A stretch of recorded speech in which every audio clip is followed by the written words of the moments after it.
नमस्कार दोस्तों, स्वागत है आपका एक बार फिर से आपके अपने YouTube चैनल टीचर्स क्लासेस में। दोस्तों, ये है आज का कोट।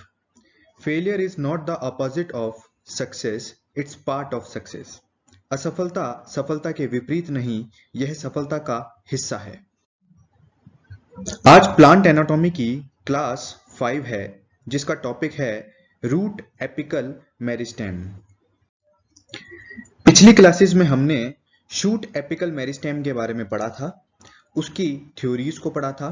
आज हम रूट एपिकल मेरिस्टेम की स्ट्रक्चर, ऑर्गेनाइजेशन और उनसे रिलेटेड कुछ थ्योरीज को पढ़ेंगे।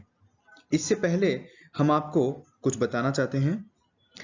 देखिए, जब भी कोई बीज अंकुरित होता है तो उसमें सर्वप्रथम सबसे पहले दो स्ट्रक्चर्स बनते हैं। एक होता है प्लूम्यूल और एक होता है रेडिकल। हिंदी में कहें तो प्रांकुर और मूलांकुर।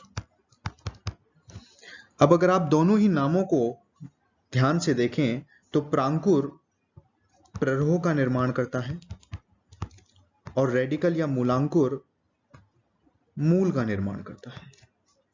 यानी कि बीज के ये दो भाग अपना अलग अलग कार्य करते हैं। प्ररोह के बारे में हम पिछली क्लासेस में पढ़ चुके हैं, आज हम मूल के बारे में पढ़ेंगे। मूल या जड़, इसके बारे में कुछ बातें जानना जरूरी है। यह धनात्मक गुरुत्वानुवर्ती होती है, यानी कि यह भूमि में नीचे की ओर गति करती है, गुरुत्व की ओर गति करती है। और नकारात्मक प्रकाशानुवर्ती होती है, यानी कि यह प्रकाश से दूर होती हैं। इनमें पर्व और पर्व संधियां अनुपस्थित होती है। हमने पिछली क्लासेस में आपको पर्व और पर्व संधियों के बारे में बताया था। पादप में इनकी स्थिति कहां कहां पर होती है, हमने ये भी आपको बताया था। इनमें क्लोरोफिल अनुपस्थित होता है। अब इनमें क्लोरोफिल नहीं पाया जाता है तो ये प्रकाश संश्लेषण भी नहीं करेंगी। इनमें लीफ प्रिमोडिया यानी कि पत्तियों का निर्माण करने वाली कोशिकाएं अनुपस्थित होती हैं।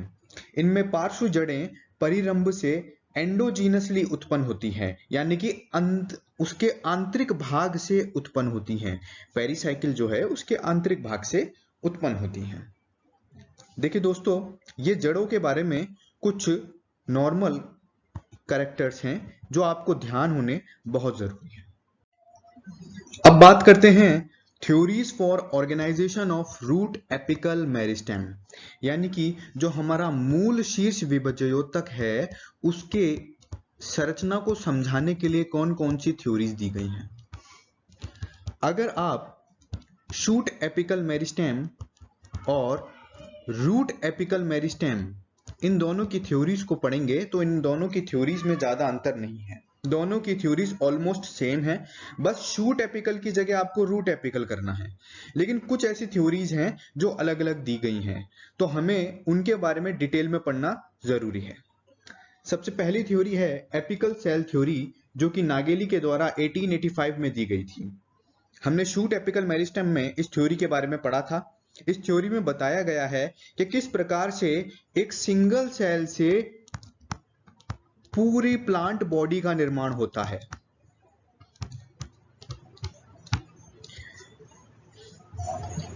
ये थ्योरी है एपिकल सेल थ्योरी। हमारी अगली थ्योरी है हिस्टोजन थ्योरी। ये थ्योरी हैंस्टीन के द्वारा दी गई थी। इन्होंने रूट एपिकल मेरिस्टेम में 3 हिस्टोजेनिक लेयर्स के बारे में बात की। हमने इस थ्योरी को शूट एपिकल मेरिस्टेम में भी पढ़ा था। वो 3 हिस्टोजेनिक लेयर डर्मेटोजन, प्लीरोम और पेरिब्लेम थे। हैंस्टीन ने कहा कि इन तीनों अलग अलग क्षेत्रों से अलग अलग भागों का निर्माण होता है।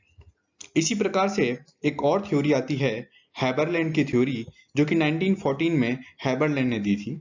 इन्होंने कहा कि रूट एपिकल मेरिस्टेम में 3 क्षेत्र पाए जाते हैं और ये तीनों क्षेत्र अलग अलग भागों का निर्माण करते हैं। ये 3 क्षेत्र थे प्रोटोडर्म, ग्राउंड मेरिस्टेम और प्रोकैम्बियम। अब रूट एपिकल मेरिस्टेम की सबसे इंपॉर्टेंट थ्योरी आती है, वो है कॉर्पर कप्पे थ्योरी। आपको इसके बारे में ध्यान रखना है कि ये थ्योरी शूट एपिकल मेरिस्टेम के लिए नहीं दी गई थी। जिस तरह से शूट एपिकल मेरिस्टेम में ट्यूनिका कार्पस थ्योरी आती है, उसी तरह से रूट एपिकल मेरिस्टेम में कॉर्पर कप्पे थ्योरी आती है। ये थ्योरी श्यूएप के द्वारा दी गई थी 1917 में। इन्होंने बताया कि जो हमारा रूट एपिकल होता है किसी प्लांट का, इसमें दो टाइप के सेल ग्रुप पाए जाते हैं, कोशिकाओं के समूह पाए जाते हैं। ये दो टाइप किस आधार पर हैं? ये विभाजन के तल में भिन्नता के आधार पर है, यानी कि जो इनका प्लेन ऑफ डिवीजन होता है वो अलग अलग होता है। इन्होंने कहा कि सबसे पहले एक कोशिका ट्रांसवर्स डिवीजन होती है, इसमें अनुप्रस्थ विभाजन होता है। अब इससे एक पुत्री कोशिका का निर्माण होता है। अब ये जो पुत्री कोशिका है, इसके अंदर एक लॉन्गिट्यूडनल डिवीजन होता है।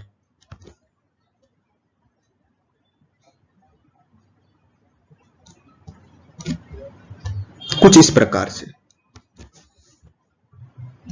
और इस प्रकार से नई कोशिका बनती है। अब अगर यहां पर आप ध्यान दें तो यहां पर एक टी शेप आ रहा है इस स्ट्रक्चर में।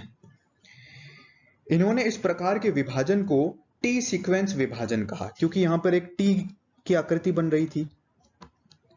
और इस टी विभाजन ने ही इस थ्योरी को जो है पूरा आधार प्रदान किया है, जिसे हम आगे देखेंगे। देखिए दोस्तों, यहां पर टी डिवीजन आता है हमारा, और इस टी डिवीजन के बेसिस पर श्यूप ने कहा कि जो रूट एपिकल होता है, इसमें दो अलग अलग रीजन्स पाए जाते हैं। कुछ इस प्रकार से मान लीजिए ये कोई रूट है, इसका ये जो भाग होगा ये केंद्रीय भाग होगा, सेंट्रल पार्ट, और ये जो भाग होगा ये परिधीय भाग होगा, क्योंकि ये परिधि की ओर है तो ये परिधीय भाग होगा। इन्होंने कहा कि जो केंद्रीय भाग में कोशिकाएं होती हैं, इनमें जो टी डिवीजन होता है वो दिखने में थोड़ा अलग होता है, जबकि जो परिधीय भाग की कोशिकाएं होती हैं, इनमें जो टी डिवीजन होता है वो दिखने में थोड़ा अलग होता है। अब देखिए बच्चों, यहां आपको पेरिफेरल परिधीय क्षेत्र देखने को मिलेगा, जबकि यहां आपको केंद्रीय क्षेत्र देखने को मिलता है। दोनों ही क्षेत्रों में टी डिवीजन हो रहे हैं, और इस प्रकार से टी की संरचनाएं बन रही हैं कई सारी। डायग्राम में आपको दिख रहा है एकदम क्लियर। तो जो सेंट्रल रीजन का जो टी था ये कुछ इस प्रकार से था, जबकि जो पेरिफेरल रीजन का जो टी था वो इस प्रकार से था। तो जो श्यूप थे, इन्होंने कहा कि जो सेंट्रल रीजन यानी कि जो केंद्रीय रीजन में, केंद्रीय भाग में जो टी पाया जाता है, ये होता है टूवर्ड्स रूट एपेक्स। इसका जो हेड होता है टी का, ये किसकी तरफ होता है? रूट एपेक्स की तरफ होता है। जबकि जो पेरिफेरल रीजन का टी है, इसका जो टी है, इसका हेड अगेंस्ट रूट एपेक्स। ये जो है ये रूट एपेक्स का ग्रोथ है। तो सेंट्रल रीजन के टी का जो हेड है ये रूट एपेक्स की तरफ ही आ रहा है, जबकि जो पेरिफेरल रीजन का टी है, इसका जो हेड है ये अगेंस्ट रूट एपेक्स जा रहा है। पेरिफेरल रीजन और सेंट्रल रीजन दोनों में डिवीजन सेम हो रहे हैं, लेकिन जो टी का शेप बन रहा था वो अलग अलग प्रकार से बन रहा था। अब देखिए बच्चों, पिछले डायग्राम में हमने जो कुछ भी समझा था उसे हमने यहाँ एक इंडेक्स में दिया है। रूट एपिकल मेरिस्टेम में दो रीजन्स पाए जाते हैं, एक है परिधीय क्षेत्र और एक है केंद्रीय क्षेत्र। हमने आपको बताया था कि केंद्रीय क्षेत्र में जो टी का हेड है ये किसकी तरफ है? Towards anterior part of root, यानी कि जो मूल का अग्र भाग है इसकी तरफ है। ये देखिए इस प्रकार से। जबकि जो परिधीय क्षेत्र है, इसमें टी का जो हेड है ये against anterior part of root है, यानी कि अगर रूट इस प्रकार से गति कर रही है तो टी जो है वो कुछ इस प्रकार से है। यहाँ पर दोनों ही डायग्राम में आपको अंतर स्पष्ट हो रहा होगा। श्यूप ने कहा कि पेरिफेरल रीजन में जो विभाजनशील कोशिकाएं पाई जाती हैं, जो डिवाइडिंग कोशिकाएं पाई जाती हैं, इन्हें कॉर्पर कहते हैं। ये इस रूट की कैप का निर्माण करती है, जबकि जो सेंट्रल पार्ट में विभाजनशील कोशिकाएं पाई जाती हैं, इन्हें कप्पे कहते हैं। ये रूट की बॉडी का निर्माण करती हैं।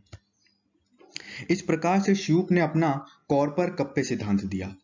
अगर आपसे पूछा जाता है कि ये जो कॉर्पर कप्पे सिद्धांत है, ये शूट एपिकल मेरिस्टेम में किस सिद्धांत के समकक्ष आता है, तो जो ट्यूनिका कार्पस थ्योरी दी गई थी शूट एपिकल मेरिस्टेम में, ये कॉर्पर कप्पे थ्योरी उसके एकदम समकक्ष आती है। जिस प्रकार से शूट एपिकल मेरिस्टेम के स्ट्रक्चर को समझाने के लिए ट्यूनिका कार्पस थ्योरी बेस्ट है, उसी प्रकार से रूट एपिकल मेरिस्टेम के स्ट्रक्चर को समझाने के लिए कॉर्पर कप्पे थ्योरी सबसे बेस्ट आती है। अब देखिए बच्चों, यहाँ पर कुछ रूट एपेक्स के टाइप दिए गए हैं, डाइकोट और मोनोकोट दोनों ही प्लांट्स में। सबसे पहले हम डाइकोट प्लांट्स को देखते हैं। डाइकोट यानी कि हिंदी में द्विबीजपत्री पादप। द्विबीजपत्री जैसे कि मूंगफली आपने देखा होगा, 2 बीज पत्र पाए जाते हैं। जैसे ही आप मूंगफली को तोड़ते हो वो 2 बराबर हिस्सों में टूट जाती है, इस प्रकार से। तो रूट एपेक्स के जो टाइप हैं वो किस आधार पर दिए गए हैं? इनिशियल सेल्स के आधार पर। इनिशियल सेल्स वो होती हैं जो सर्वप्रथम विभाजन की शुरुआत करती हैं, उन्हें हम इनिशियल सेल्स कहते हैं। सबसे पहला जो टाइप है हमारा, ये रेननकुलेसी टाइप है। मोस्टली रेननकुलेसी फैमिली में पाया जाता है, इसलिए इसे नाम ही रेननकुलेसी दे दिया गया है। इसमें कहा गया कि प्रिमिटिव सेल्स की एक पंक्ति पाई जाती है, यानी कि कुछ इस प्रकार से प्रिमिटिव सेल्स की एक पंक्ति पाई जाती है, और ये जो पंक्ति होती है ये ही आगे जाकर विभाजन करके बहुत सारी कोशिकाओं का निर्माण करती है। इस प्रकार का रूट एपेक्स रेननकुलेसी, फैबेसी और एमेंटिफेरी में पाया जाता है। अगला जो टाइप है वो है कैजुरेना टाइप। इसमें प्रिमिटिव सेल्स की 2 लेयर पाई जाती हैं, कुछ इस प्रकार से, और ये दोनों ही लेयर्स विभाजन के द्वारा बहुत सारी कोशिकाओं के समूहों का निर्माण करती हैं। इस प्रकार का रूट एपेक्स प्रोटेसी और कैजुराइनेसी में पाया जाता है। इसकी जो 2 लेयर हैं, इनमें आउटर लेयर कॉर्टेक्स और रूट कैप का निर्माण करती है, जबकि जो इनर लेयर है वो सेंट्रल सिलेंडर का निर्माण करती है। हमारा अगला टाइप है सिंपल टाइप, यानी कि नॉर्मली डाइकोट प्लांट्स में इस टाइप का पाया जाता है। इसमें प्रिमिटिव लेयर की 3 परतें पाई जाती हैं, आउटर, मिड और इनर। आउटर लेयर से बाह्य त्वचा का निर्माण होता है, एपिडर्मिस जिसे हम कहते हैं। मिड लेयर से कॉर्टेक्स यानी कि वल्कूट, इसे हम प्रातंस्था भी कहते हैं, इसका निर्माण होता है, जबकि इनर लेयर से सेंट्रल सिलेंडर का निर्माण होता है। अगला जो हमारा टाइप है वो है मोनोकोट के अंदर रूट एपेक्स। इसमें भी कुछ 3 टाइप्स पाए जाते हैं। मोनोकोट के अंदर जो पहले 3 टाइप हैं उनके हम आपको एग्जाम्पल्स बता रहे हैं सीधे ही। देखिए दोस्तों, सबसे पहला टाइप आया था रेननकुलस टाइप। रेननकुलस टाइप का एग्जाम्पल है एलियम सटाइवम, यानी कि लहसुन। जो सेकंड हमारा टाइप था वो था कैजुराइना टाइप, और कैजुराइना टाइप पाया जाता है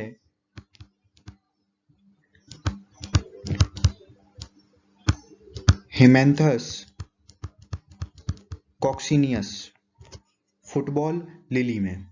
जो हमारा थर्ड टाइप था यानी कि सामान्य प्रकार, ये पाया जाता है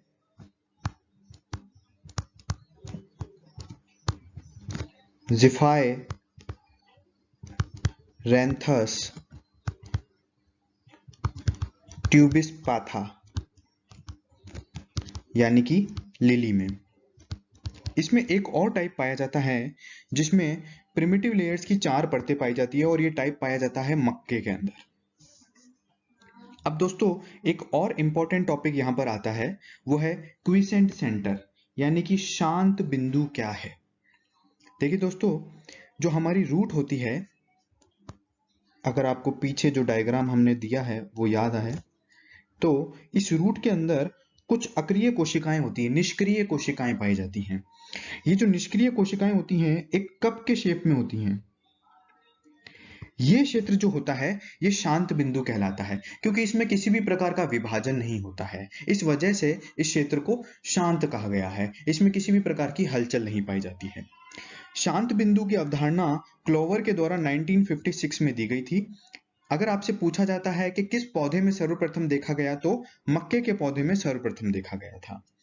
क्लोवर ने बताया कि जो रूट एपेक्स है, इसके अंदर निष्क्रिय कोशिकाओं का एक समूह पाया जाता है जो एक कप की आकृति में होता है। इसे इन्होंने शांत बिंदु कहा। इसकी स्थिति रूट कैप और मेरिस्टेम के मध्य में कहीं होती है। इस क्षेत्र की कोशिकाओं में डीएनए और आरएनए की सांद्रता बहुत कम होती है। क्योंकि इस क्षेत्र की कोशिकाएं निष्क्रिय होती है, इसलिए इन्हें ज्यादा डीएनए और आरएनए की जरूरत नहीं होती। अगर कोशिका विभाजन कर रही है तो ही वो अत्यधिक अधिक मात्रा में डीएनए और आरएनए का निर्माण करती है। इस क्षेत्र की कोशिकाएं विभाजित नहीं होती हैं। दोस्तों, अब आज हमने जो कुछ भी पढ़ा है उससे संबंधित कुछ क्वेश्चंस हम यहाँ पे दे रहे हैं आपको ये क्वेश्चंस करने हैं और इनके आंसर आपको कमेंट बॉक्स में लिखने हैं। आपका फर्स्ट क्वेश्चन है, रूट एपेक्स डेवलप्स फ्रॉम, यानी कि जो हमारा मूल शीर्ष होता है वो किससे विकसित होता है? रेडिकल से, प्ल्यूमूल से, दोनों से, या दोनों में से किसी से भी नहीं। आपका जो भी उत्तर हो आप उसे कमेंट बॉक्स में जरूर लिखें। क्वेश्चन सेकंड है, which theory represents organization of root apical meristem only, यानी कि निम्न में से कौन सा सिद्धांत केवल रूट एपिकल मेरिस्टेम को रिप्रेजेंट करता है? Tunica corpus theory, apical theory, histogen theory, या कॉर्पर कप्पे थ्योरी?